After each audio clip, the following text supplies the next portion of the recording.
In one long hiss, the python's body twisted and stretched until it transformed into a handsome young man. He stood tall, spotless, elegant, dressed in a very expensive dark suit that fit him perfectly. His shoes shone like polished glass. His wristwatch glittered like frozen ice. His hair was neat, and his face looked like it had been designed for a magazine cover. In his right hand, he carried a heavy black suitcase, important-looking, mysterious. "Hey, bestie, my mom said my stories will not go far. Please let's prove her wrong by commenting where you're watching from. Thanks." He smiled at nothing, a slow, calm smile that carried secrets inside it. Without even glancing back at the tree where he had changed, he walked out of the forest. At the edge of the road, hidden beside thick bushes, a sleek black Mercedes-Benz waited quietly. The car's body reflected the moonlight like a mirror. Its lights blinked once, almost like it was greeting him. He opened the driver's door, sat down smoothly, and the engine started with a gentle growl. He adjusted his suit, set the suitcase on the passenger seat, and drove off like someone who already knew his destination. Lagos was alive and burning with energy. Music blasted through the streets. Car horns, laughter, shouting, everything mixed together like fire and smoke. The Benz slid through the busy roads and stopped in front of a popular nightclub. Blue and red lights flashed over the entrance. He stepped out. Instantly, people turned to look at him. Nobody knew who he was, but his expensive suit, his calm walk, his car, everything screamed wealth. He pushed the club door open, and warm air mixed with loud music rushed at him. Inside, people danced wildly, drank without thinking, shouted with excitement. The DJ played a hot song that made the crowd even louder. The stranger walked toward an empty corner table and sat quietly. He placed the suitcase beside him. People tried not to stare too obviously, but almost everyone stole glances at him. He looked too rich, too calm, too mysterious to ignore. Then his eyes caught something. A girl was dancing on the stage. She moved as if dancing was her first language, confident, sharp, full of life. Her hair bounced. Her smile lit up the room, and the club lights made her seem like she was glowing. Her name was Julia. Everyone in that nightclub knew her. She was energetic, beautiful, and always the center of attention. But tonight, she had no idea her entire life was about to change. The stranger reached for the black suitcase. The moment he opened it, club lights hit the inside, and gasps filled the air. The suitcase was filled with cash. Bundles and bundles stacked neatly from corner to corner. A girl near the table screamed, "Jesus! I mean, my goodness!" Someone else rubbed his eyes to be sure he wasn't dreaming. Nobody knew who this man was. Nobody knew why he carried that much money. But he didn't explain anything. He took 2 thick bundles of cash and walked straight toward Julia. The DJ shouted loudly, "Ah, it looks like we have a big man in the building tonight." Julia paused mid-dance, shocked as a handsome stranger approached her. Before she could ask anything, he started spraying her. Money flew everywhere like leaves in a storm. People screamed. Phones came out. Videos filled the air. Voices shouted, "Who is he? Where did he come from? See money. This is not normal money." Julia's mouth hung open. She smiled widely as she kept dancing, and the stranger kept spraying her without stopping. When he finally returned to his seat, he closed the suitcase slowly, with that same calm smile. Julia jumped off the stage and hurried to him. She pulled out a chair and sat directly in front of him. "I haven't seen you here before," she said breathlessly. The man smiled gently. "My name is Daniel." Julia nodded slowly. Something about him felt strange, but the money felt very real. Then he asked the most unexpected question. "Will you marry me?" Julia blinked rapidly. We just met," she said, laughing nervously. "You don't even know me." "It doesn't matter," Daniel replied softly. "Some things are meant to be." Julia glanced at the suitcase, still full of cash. She swallowed. Then Daniel opened a small box. Inside was a real diamond ring, shining like it carried a piece of sun. The crowd screamed as Daniel went down on one knee. Julia gasped loudly.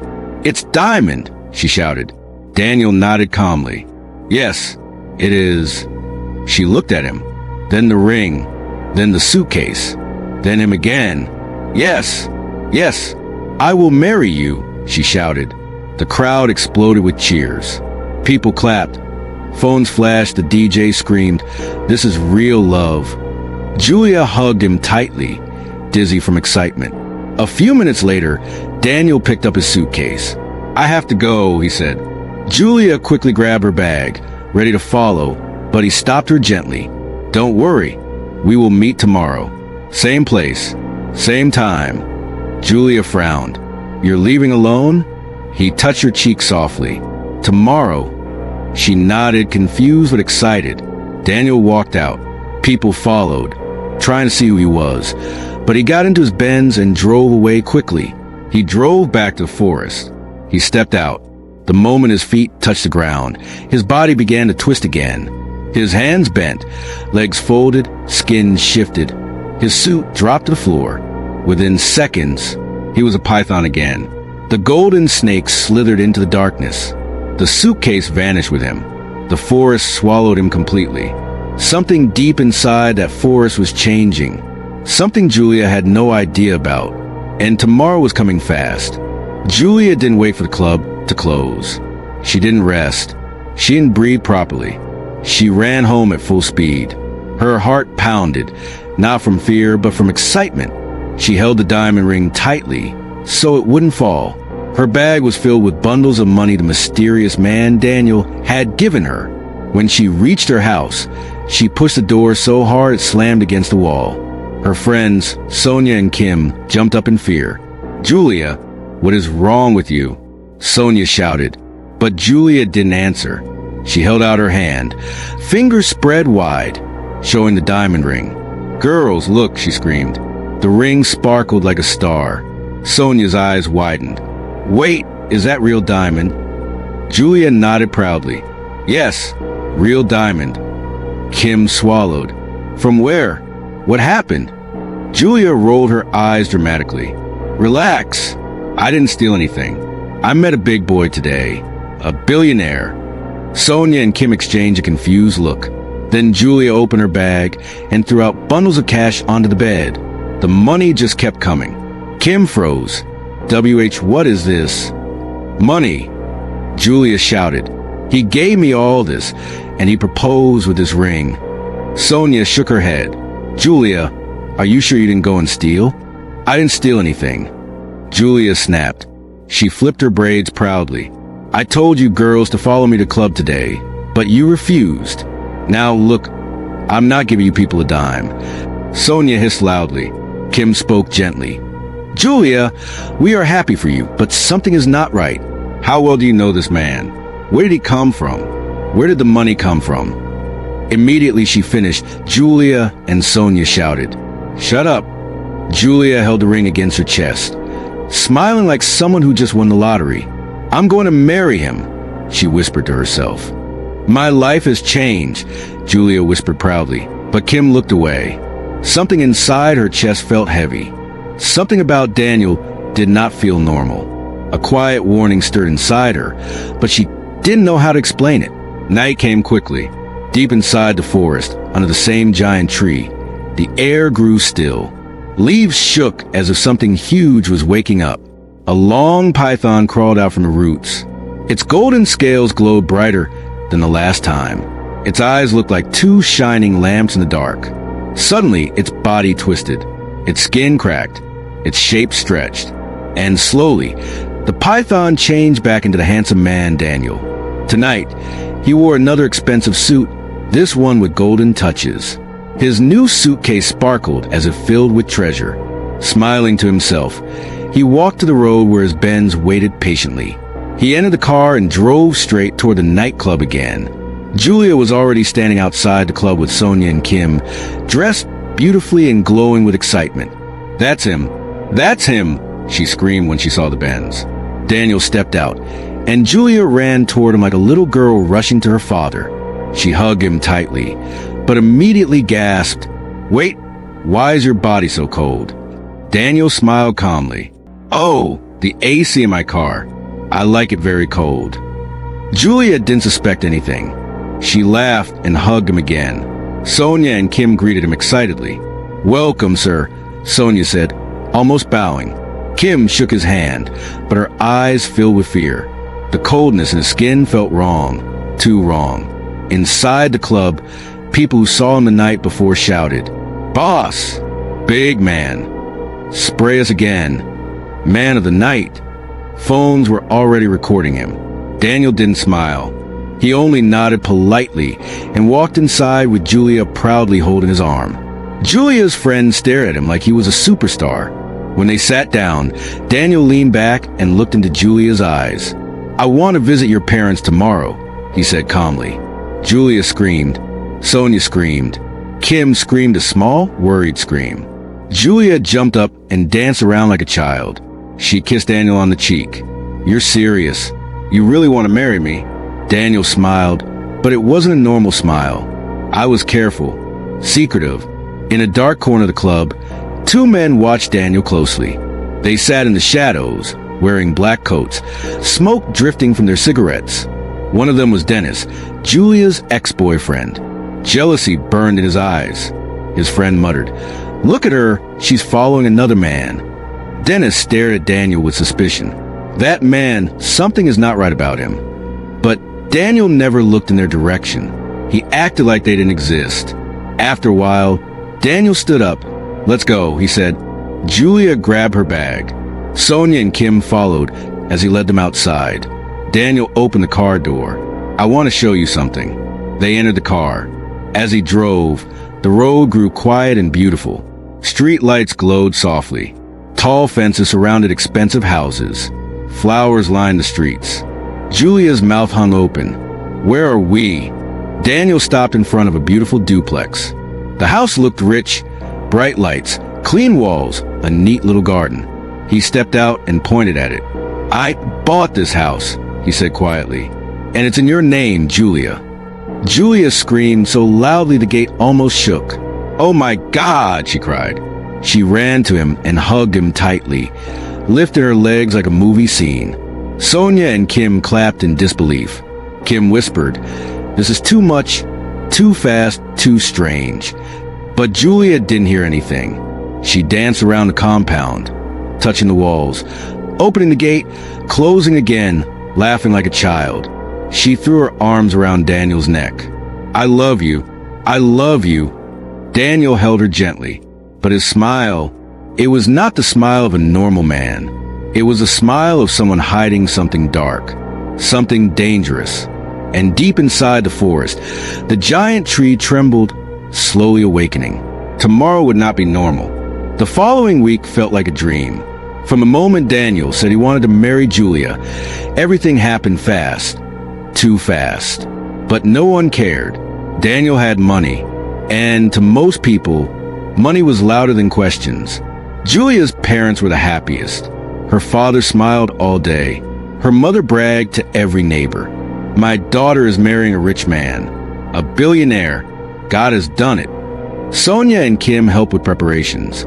Sonia behaved like she had also become rich. Kim still felt afraid, but she kept quiet. The wedding day arrived, loud, bright, expensive. Luxury cars lined the street. Decorations sparkled everywhere. Musicians sang. Cameras flashed. Food never finished. Julia's wedding gown shone like snow. Daniel wore white and gold. But something was very strange. Not a single member of Daniel's family attended. Not a mother, not a father, not a brother, not a cousin. Nobody. People whispered, "Where is his family? Is he alone in this world? Maybe they live abroad." But after seeing the money spent on the wedding, everyone ignored the questions. Julia ignored the questions too. Money and love blinded her. She did not know the truth. After the wedding, they moved into the beautiful duplex. Julia felt like royalty. She walked around the neighborhood proudly, always saying, "I am a big woman now. My husband is a billionaire. Anything I want, he will buy." And Daniel did buy everything. Clothes, jewelry, gifts, money without limit. But one thing was wrong. Every single night, Daniel disappeared. Julia would ask, "Baby, aren't you coming to bed?" And he would answer, "No, I must travel to Ghana tonight. I will be back by morning." Ghana, every night, Julia didn't question it. She didn't ask for details. The money was too much. Thinking became difficult. But Daniel wasn't going to Ghana. He was going back to the forest, back to the big tree, back to his real form. Julia had no idea. Not yet. One night, around 11 p.m., Julia was in the bathroom doing her skincare. The bright lights made her skin glow as she held a mirror close to her face. She heard the door open. "Baby, is that you?" she asked. No answer. She shrugged and continued. Then she lifted the mirror again and froze. In the mirror, behind her, stood Daniel. But from his waist downward, a long, thick python tail stretched across the floor. Golden, shiny, moving. Julia's blood turned to ice. Her hands shook. She dropped the mirror. She slowly turned around. Daniel stood there, looking completely normal. No tail, no scales. Just the handsome man she married. "Is everything okay?" he asked softly. Julia stepped back, trembling. Fear swallowed her whole. Here's a polished, cinematic, YouTube-ready ending for your episode. Keeping everything you wrote, but tightening the suspense, pacing, and delivery so it feels like a professional narration. I saw something in the mirror," she stammered. "Maybe it was my imagination. I'm sure it was." Doha blinked slowly. His calm smile vanished for the first time. His eyes sharpened, cold, focused. "It was," he said. "Nothing more." He stepped out of the bathroom, and then he disappeared. Not by walking away, not by running, not by jumping. He simply slipped into a shadow, and the shadow swallowed him whole. Julia pressed her back against the bathroom wall, breath shaking. Her knees nearly gave out. Her entire body trembled. That night, she couldn't sleep. She paced the room over and over, checking the bedroom mirror again and again, terrified not to look. One question kept pounding in her mind. Was it really my imagination? Morning came. Doha returned as if absolutely nothing had happened. Another expensive suit. Calm, gentle, perfect. "Good morning, my love," he said with a soft smile. But Julia's breath trembled. She couldn't erase the image, the brief flash of a tail behind him. She wanted to ask him again, but fear stitched her mouth shut. Doha cupped her cheek tenderly. "Why do you look scared?" he asked. "I didn't sleep well," she whispered. He nodded. "It is fine. Prepare yourself. We will go somewhere tonight." "Where?" she breathed. "You will see."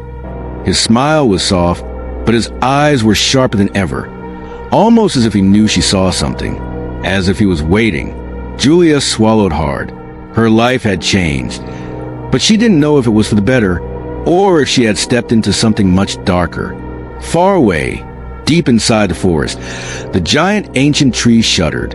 Its roots curled, as if something beneath it was waking up, something connected to Doha, something Julia was not ready to face. The forest fell silent, too silent. Not a cricket, not a leaf, not even the wind dared to move. Julia's breath turned cold in her chest as a shape emerged from behind a giant tree, slow, deliberate, and impossibly tall. At first, it looked like a shadow that shouldn't have been able to stand on its own. The creature's outline rippled like smoke, stretching and folding into itself. Long, thin limbs, broad shoulders, a head that tilted unnaturally, as if listening to the sound of her heartbeat. Julia took a step back. "Doha," she whispered, her voice barely holding together. He didn't answer. He stood between her and the creature, one hand slightly raised, not in fear but in command. The shadow froze. Then it bowed. Julia's heart almost stopped. It bowed to Doha. "What is happening?" she choked. Doha turned to her slowly. His eyes were glowing. Soft gold at first, then brighter, burning with a heat she'd never seen before. "You asked what I am," he said quietly. The creature behind him let out a low, trembling hum, a sound that vibrated the ground. Doha took one step toward Julia, then another. Every instinct in her screamed to run, but her body refused. It was like some invisible tether held her in place. Fear, confusion, and something else, something that felt like destiny. "Julia," he said carefully, "you saw the tail last night. You saw me disappear. And yet you didn't run. I didn't know what to believe, she stammered. That is why I brought you here. He lifted her chin gently with one finger. But this time, his skin wasn't just warm. It was hot, too hot, like fire held inside flesh. Julia swallowed. Doha, she whispered. You're hurting my skin. Instantly, he dropped his hand. A sad expression crossed his face. Almost human, almost. Behind him, the shadow creature moved again, its form shifting like a nightmare with no fixed shape. What is that thing? Julia cried. It's not a thing, Doha said. It is one of my own. Your own. Doha inhaled deeply, as if preparing himself for a truth he never wanted to reveal. I am not what you think I am, he said. And the forest, this tree, it is not just a place. It is a doorway and a witness. The tree groaned again, a deep ancient sound that made the soil tremble under Julia's feet. The shadow creature lifted its head. Two eye-like slits opened, glowing faintly blue. It whispered something, a single word, Julia's name. Her blood iced over. It knows my name, she gasped. Doha's face hardened. It shouldn't. The shadow creature spoke again, louder this time, a rumbling sound that echoed through the forest. Julia pressed her hands to her ears. Doha, make it stop. Doha stepped forward, and for the first time, she saw it. A faint shimmer behind him. A movement. A long, dark, sinuous shape flickering out from a silhouette. A tail. Not imagined. Not a shadow. Real. Julia staggered back as the air around him heated, vibrating with unseen power. Doha, what are you? She whispered. He turned toward her fully. His eyes were now blazing gold, bright, inhuman, ancient, something that was never meant to love a human, he whispered, and something that has been found. The shadow creature shrieked. The tree burst with light, and the forest around them roared awake. The forest roared, not with sound, but with power. The giant tree pulsed like a living heart, its roots glowing faintly under the soil. The air thickened, vibrating like the sky before a storm. Julia stumbled back, her breath stuck in her throat. The shadow creature was no longer bowing. It was rising, growing, stretching upward until its head nearly touched the lowest branches of the tree. Its voice cracked through the forest. She has seen. Julia's heart almost stopped. Doha moved so fast she didn't see him. One moment he stood in front of her. The next, he was between her and the creature, his back straight, his hands clenched. His calm voice was gone. Enough. The creature froze immediately, trembling like a child scolded by a father. Julia stared. What is going on? She cried. Why is it afraid of you? Doha didn't turn around. His voice was low, heavy. Because I am older. The creature hissed softly, bowing its shifting, formless head. Because I am stronger. The tree groaned again, its bark glowing with ancient symbols. And because I am the one who was chosen and cursed. Julia felt her head spin. Chosen for what? Cursed by who? Doha finally turned to face her. For the first time, she saw something in his face that terrified her more than the creature. Sadness. Deep, ancient sadness. Julia, he said quietly, I was not born. I was made. The forest dimmed.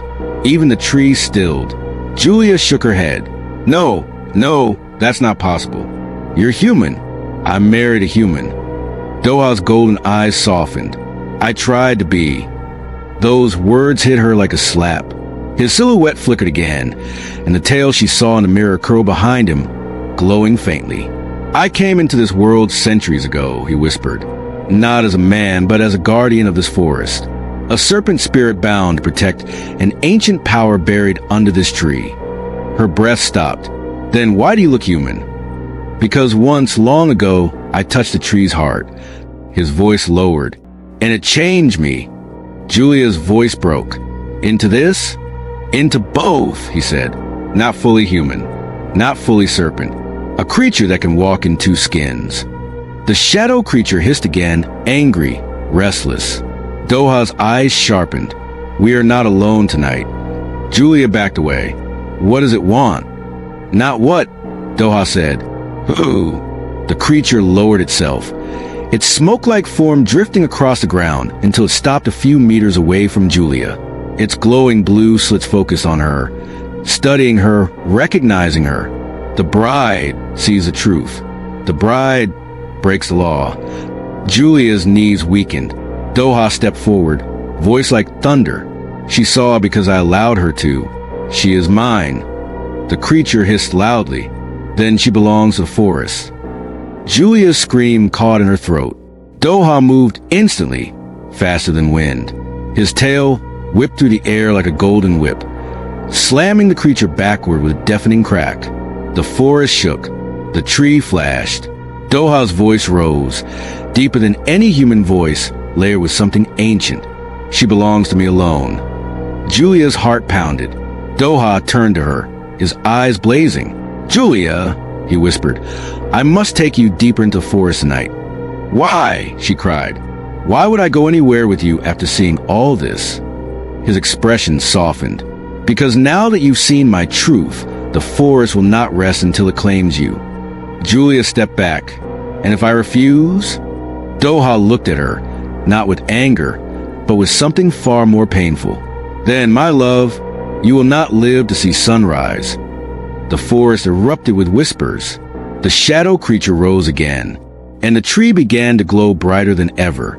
Julia's heart hammered as the forest whispered her name. The tree glowed brighter, its roots pulsing like veins under the earth. The shadow creature crawled closer, stretching its long, smoke-like fingers toward her. Doha grabbed her wrist gently. "Julia," he whispered, "you must trust me. Tonight determines everything." Tears filled her eyes.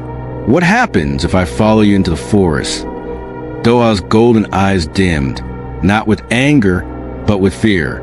"Then I can protect you. And if I don't," his voice broke, "then the forest will take you." Julia shivered. Cold air wrapped around her skin. The shadow creature hissed. "She belongs to the tree. She has seen forbidden truth. She cannot return to the human world." Julia screamed, "Why me?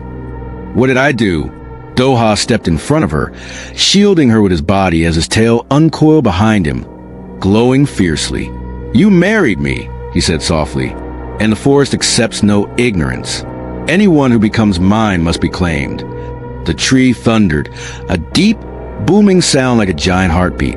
Doha turned to her again, holding her face in his trembling hands. "Julia, listen to me. I didn't choose this fate. I was created, bound to this forest before kingdoms existed. I tried to live as a man, to love as a man." His voice cracked, "But I am still what I am." Tears spilled down Julia's cheeks. "Why marry me if you knew this would happen?" He bowed his head. "Because for the first time in centuries, I felt alive.